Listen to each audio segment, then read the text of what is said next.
بسم الله الرحمن الرحيم. الحمد لله رب العالمين والعاقبة للمتقين، وصلى الله وسلم على نبينا محمد وعلى آله وصحبه أجمعين. أما بعد،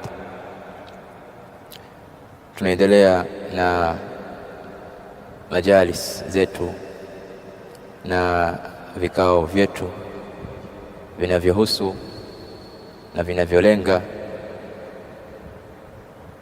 kumjibu ndugu yetu Abul Abbas Hassan Soloka, Allah subhanahu wa ta'ala mhifadhi,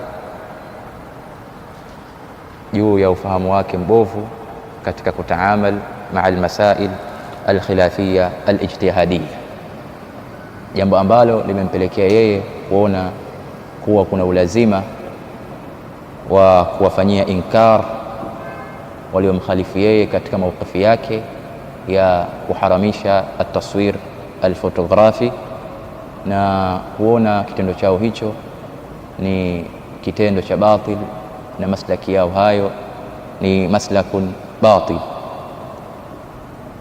Na msimamo huu kama tulivyoeleza katika vikao vilivyotangulia kuwa ameujenga juu ya hoja zake 4 ambazo yeye amezingatia kuwa ni hujja, juu ya pointi zake 4 ambazo yeye anaona kuwa ni pointi.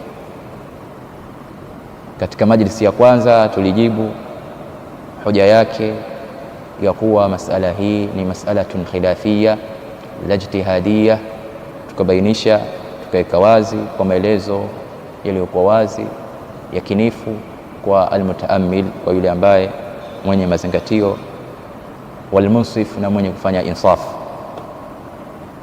Na kwenye majlisi ya pili tulibainisha hoja yake ya kudai kwamba maulama ambao wanahalalisha at-taswir al-fotografi imma mutlaqa ka Sheikh Ibn Uthaymin wa Sheikh Salih al-Wahidan rahimahumullah, au lihaja walmaslaha walmanfaati ad-diniyya ka Sheikh Ibn Baz rahimahullah ta'ala. Anaona hawa wanaohalalisha kwa namna zote hizo mbili khalafu nassan sarihan, wamekhalifu dalili ya wazi. Na nukta hii na pointi hii na hoja yake hii tukaijibu kwa majawabu yaliyokuwa wazi yenye kutosheleza kwa kila munsif almutaammil, kila mwenye insaf ambaye ana mazingatio. Katika majlisi hii ya tatu na kikao hichi cha tatu tutajibu hoja yake ya kuwa kuna maneno ya baadhi ya maulama ambayo kuna dhihiri ndani yake inkar kwa wale wanaohalalisha at-taswir al-fotografi. Kuna maneno makali ambayo hudhihiri ndani yake inkar kutoka kwa maulama wenye mawqif ya kuharamisha at-taswir al-fotografi. Maneno hayo makali wakielekeza kwa wale ambao wanahalalisha at-taswir fotografi na wanaona si haram. Haya maneno ameyafanya kuwa ni hujja ya yeye kuona kuwa kuna ulazima kuwakemea wale ambao wanamkhalifu katika mawqifu hiyo. Akafanya maneno haya kuwa ni hujja kudai kwamba wale ambao wanahalalisha at-taswir fotografi, hata kama ikiwa kwa haja na maslahi ya da'wa, akaona kwamba hawa maslaki yao ni maslakun batil, kwa maneno haya ya maulama ambayo hudhihiri ndani yake nau'u inkari, aina ya ukemeaji fulani kwa hao wanaohalalisha at-taswir al-fotografi.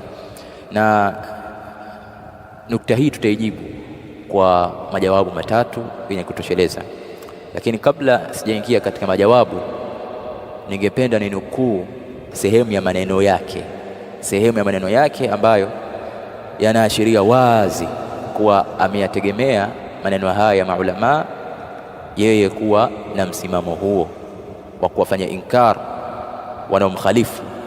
Ndani yake, kwenye inkari yake, ikawa kuna kejeli, kuna kebehi, kuna ta'yir kwa ndugu zake maduat as-salafiyin. Ikawa ndani yake kuna tuhuma tena nyingine, ni tuhuma za hatari kwa ndugu zake, tuhuma ambazo moja kwa moja zinawagusa al-ulama ar-rabbaniyun Allah subhanahu wa ta'ala awarehemu. Kwa hiyo kabla sijaingia katika majawabu ya pointi yake hii na nukta yake hii, ni nukuu maneno yake ambayo yanaashiria wazi hilo. Kwenye audio yake nadhani takriban ya 9 kwenda ya 10 alikuwa ananukuu fatwa ya lajnatu daima kuhusu uharamu wa at-taswir al-fotografi. Sitoisoma hiyo fatwa yote khaufa al-itala ili tusirefushe maneno, lakini ashahid aliposoma ile fatwa kuna sehemu akafika akasema, yani maneno ya maulama kwenye hiyo fatwa, fayambaghi inkaru at-taswiri amalan bil adilla. Hao maulama walisema inapasa kukemea taswir, kufanyia kazi dalili. Sasa hapa ndo akaanza kuleta maneno, anasema namnukuu ndugu yetu Abul Abbas Hassan Soloka anasema, kwani nyinyi hamuelewi? Yani baada ya kusoma maneno haya fayambaghi inkaru at-taswiri amalan bil adilla, ikawa anasema kwani nyinyi hamuelewi? Mbona mnaturudisha nyuma tu? Fayambaghi inkaru, akarudia tena fayambaghi inkaru, mnasema hakuna kupingana. Yani sasa kana kwamba anasema nyinyi mnasema hakuna kupingana, mbona wanaochuoni wanasema fayambaghi inkaru? Yani wanaochuoni wanasema hivyo. Anaendelea, inatakikana kupingana katika swala ya taswiri. Ndio ukaona Sheikh Albani anasema taswiri ni haramu. Sheikh Muqbil anasema ukiona mtu anafanya taswiri ujeni, bali huyo shekhe toeni, sio kupinga huko. Au hapa anafanyaje? Na waulizeni nyinyi sasa mnaoandika kwenye magrupu, au hapa anafanyaje?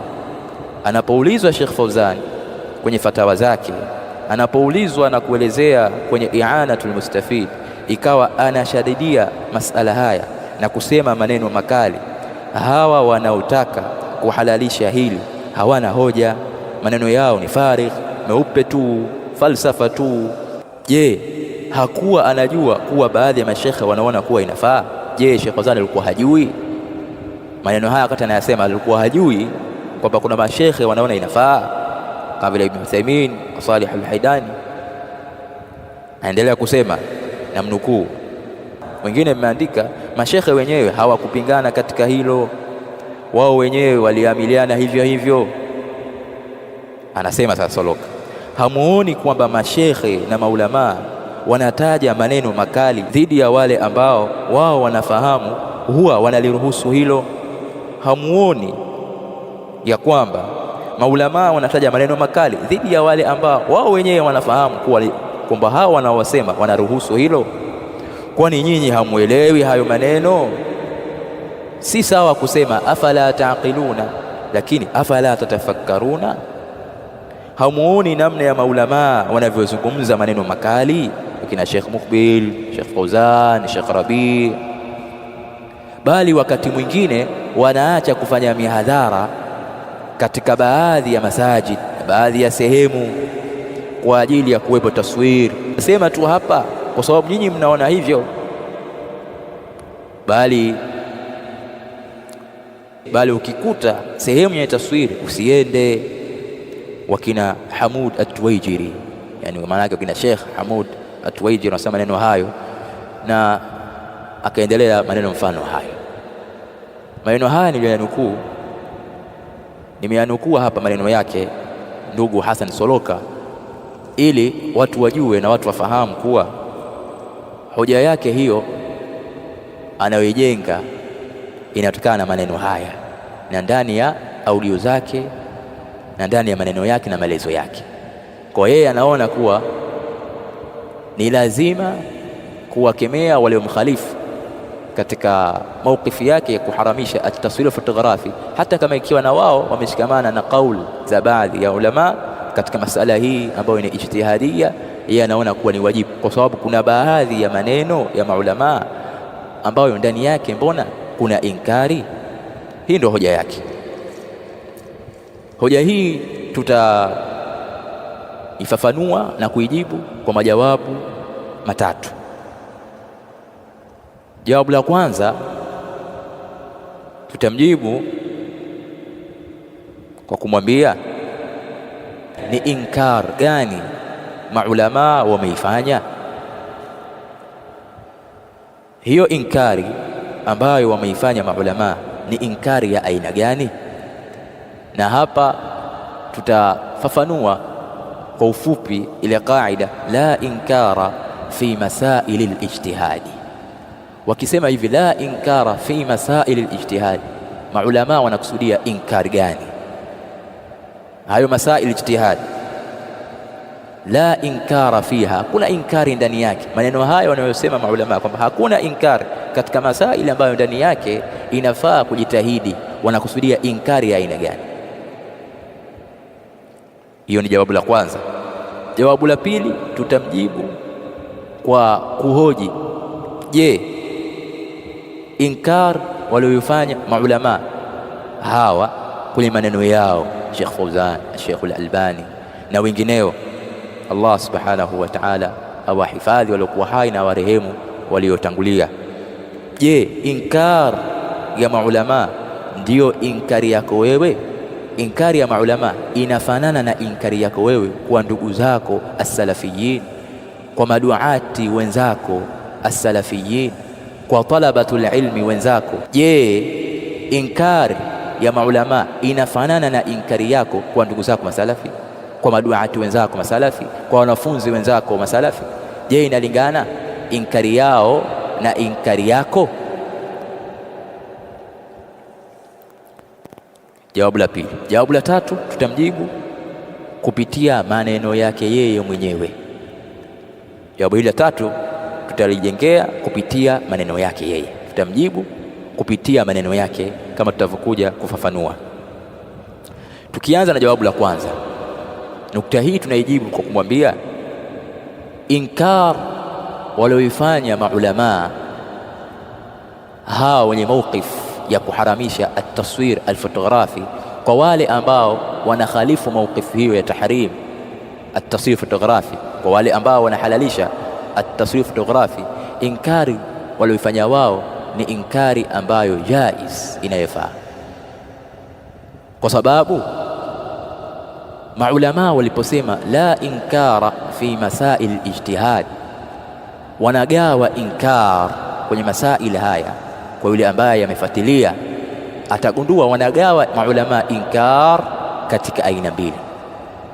Aina ya kwanza, kuna inkarun ala alqaul, inkari inakuwa kwenye qaul, na hii inkari hii inakuwa kwa kubainisha mawqifu uliokuwa nayo na kubainisha kwamba hii ndo sawab, ukataja hujaj wal barahin ambazo wewe unaona zinakuunga mkono kwenye mawqifu yako, na ukabainisha udhaifu wa yule aliyekukhalifu katika mawqifu hiyo. Hii inaitwa inkarun ala alqaul, unakemea kauli ya mukhalifu, kwa maana kwa kubainisha kwamba wewe ndio upo katika usawa na wewe upo katika haki na yeye upo katika udhaifu, na kauli yake si sawa sawa, haiungani na dalili hoja unazo wewe. Alafu aina ya pili ni inkarun ala alfi'l. Aina ya pili ni kukemea kitendo. Kemea kitendo kwa maana unajua kuwa ndugu yako yeye ana mawqifu hii kwa kuwafata maulama na kwa kusimamia juu ya mashiko haya na hoja hizi na barahin hizi, kisha wewe unamtuhumu kwamba yule anafanya haramu, kisha wewe unamtuhumu yule anafanya haramu, hali ya kuwa unajua kwamba yule amefata mawqifu ile kwa kuwafata maulama na kwa hoja hizi na kwa mashiko haya, ukamkemea kile kitendo chake, kama vile ambavyo wewe ulivyofanya ukaona kwamba hawa wana mawqifu hii, hata kama ikiwa umeshikana na baadhi ya ulama, ukazingatia kwamba ni maslakul batil, ukazingatia kwenye cha batili. Hii inkar ala alfi'li ndo ambayo haifai kwenye masail al-ijtihad. Ama inkari aina ya kwanza, inkarun ala alqaul, kwa kubainisha mawqifu yako, kwa kubainisha hoja zako na kubainisha udhaifu ambao unaona kwamba upo katika yule al-mukhalif, hii inkari hii inafaa. Na hii inkari hii sio iliyokusudiwa kwenye maneno yao, la inkara fi masail ijtihad. Wanaposema la inkara fi masail ijtihad, kwa maana inkarun ala alfi'l. Hakuna inkara ala alfi'l katika masail ijtihad. Ukaona mwenzako ambaye ameshikamana na hoja za upande wa pili za mawqif inayokukhalifu wewe, ukaona kwamba ni maslakul batil na ukaona kwamba amefanya haram, hali ya kuwa unajua kwamba yule mawqifu yake amesimamia mashiko haya na hoja hizi. Inkari hii ndio inakataliwa na maulama, la inkara fi masail ijtihad. Ama inkarun ala alqawl ghairu murad, kwa maana ya kubainisha mawqifu yako na hoja yako na kubainisha aujuh za dhaaf, aujuh za udhaifu katika wale wanaokukhalifu, hii inafaa na wala haingii hapa. Almuradu hapa ni inkarun ala alfi'l. Ama inkar kwa maana ya kubainisha mawqif na kuweka wazi hoja zako na kubainisha ule udhaifu unaoona upo kwa almukhalif, hiyo inafaa hata kwenye masail alijtihad. Na hii aina hii ya inkar ndo ambayo wameifanya maulama. Ukiangalia maneno yao, ukiangalia maelezo yao, utakuta maneno yao yote yanazunguka kwenye inkari hii, hawaingii kwenye inkar ala alfi'li. Huwezi kukuta Sheikh Al-Fawzani pamoja na inkari yake aliyoifanya ambayo ni inkar ala alqawl, akiwasema wakina Sheikh Ibn Uthaymeen wa Sheikh Salih Al-Wahidani kwamba wale wapo katika batil, kwamba wale wapo katika batil. Na hawa mashekhe ni mashekhe ambao walikuwa wakitembeleana, mmoja akimzuru mwingine. Lau kama ingekuwa wanafanya inkar ala alfi'l, inkar kama unaofanya wewe, ambao ndani yake kuna ta'yir, kuna kuwatia kasoro na kuwatia mapungufu wale ambao wanakukhalifu, basi maulama ingekuwa wanapotembeleana wananasihiana, wanaambiana. Lakini mashekhe ambao wamewadiriki, kuna Sheikh Arafat Al-Muhammadi hafidhahullahu ta'ala, wanaeleza ambao hawa wamewadiriki maulama, wamewadiriki maulama, kuna Sheikh Rabi' wanavyotembeleana, kuna Sheikh Salih Alu Sheikh, Allah subhanahu wa ta'ala muhifadhi, kuna Sheikh Ubaid Al-Jabi. Mashekhe hawa wanatembeleana na kila mmoja na mawqifu yake. Lau kama ingekuwa ni maslakun batil, maulama wasingenyamaziana, wasingenyamaziana, wangeambiana, lakini kila mmoja amesema mawqifu yake. Lakini anapokuja swala sasa, anaulizwa vipi kuhusiana na swala hili, anataja mawqifu yake, anabainisha mawqifu yake, pamoja kuwa anajua Sheikh fulani ana mawqifu hii, Sheikh fulani, lakini yeye yuko katika makamu ya kubainisha mawqifu yake na hoja zake na barahin zake, bila kumfanyia ta'yir, bila kufanya inkara ala alfi'l kwa wale maulama wenzake na maduati wenzake ambao wana msimamo tofauti na yeye, lakini wameshikamana na adilla wal hujaj wal barahin. Kwa hiyo hii ndo aina ya inkar walioifanya maulama, so inkar unaoifanya wewe. Hilo ni jawabu la kwanza katika nukta hii. Jawabu la pili ni kwa kusimamisha hujja na kumuuliza, je, inkar ya maulama hii, inkari hii, haya maneno ya maulama ambayo ndani yake kuna dhihiri inkar, je, inkari yao ndiyo mfano wa inkari yako kwa ndugu zako as-salafiyin, kwa wanafunzi wenzako masalafi, kwa maduati wenzako masalafi, tena maduati ambao wengine levo zao zinalingana na wewe, wengine wamekuzidi elimu na umri, wako ambao wamekuzidi elimu na umri. Je, inkari ya maulama ni mfano wa inkari yako kwa ndugu zako masalafi, kwa maduati wenzako, kwa wanafunzi wenzako, kwa talaba wenzako as-salafiyin? Ukiangalia maneno yake utagundua hapana, inkari walioifanya maulama hailingani na inkari yako. Inkar ya maulama walioifanya, ukiangalia maneno ya Sheikh Fawzan, Sheikh Ubaid Al-Jabiri, Sheikh Al-Albani, hakuna ndani yake ta'yir, hakuna kumtia dosari mwingine, hakuna kebehi kwa mwingine, hakuna dhereu kwa mwingine, hakuna kuzua uongo kwa mwingine. Hiyo ndio inkar ya maulama. Lakini tukiangalia inkari yako ambayo umeijengia kwa inkari za maulama tofauti. Inkari yako kuna ta'yir, inkari yako kuna kebehi, inkari yako kuna kejeli, inkari yako kuna kuzua uongo na kuwadharau maduati wenzako. Sasa watu hawataamal na masail khilafia alijtihadiyya kwa namna hii. Hayo ni makosa. Na je, haya tumemzulia kwamba inkari yake ni inkari ambayo iko tofauti na maulama. Kwa nini? Kwa sababu inkari yake imejaa ta'yir, kebehi, kejeli kwa ndugu zake masalafi na wanafunzi wenzake masalafi. Tumemzulia, tujamzulia. Itataja baadhi ya maneno ambayo moja kwa moja yana kejeli ndani yake na kebehi kwa ndugu zake masalafi. Kwanza, katika maneno yake kwa yule ambaye amesikiliza audio na maneno yake, kuna sehemu anasema kwamba hawa ni vijana wadogo.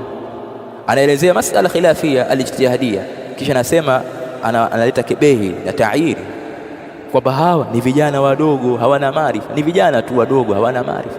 Maneno haya anawaambia maduati wenzake.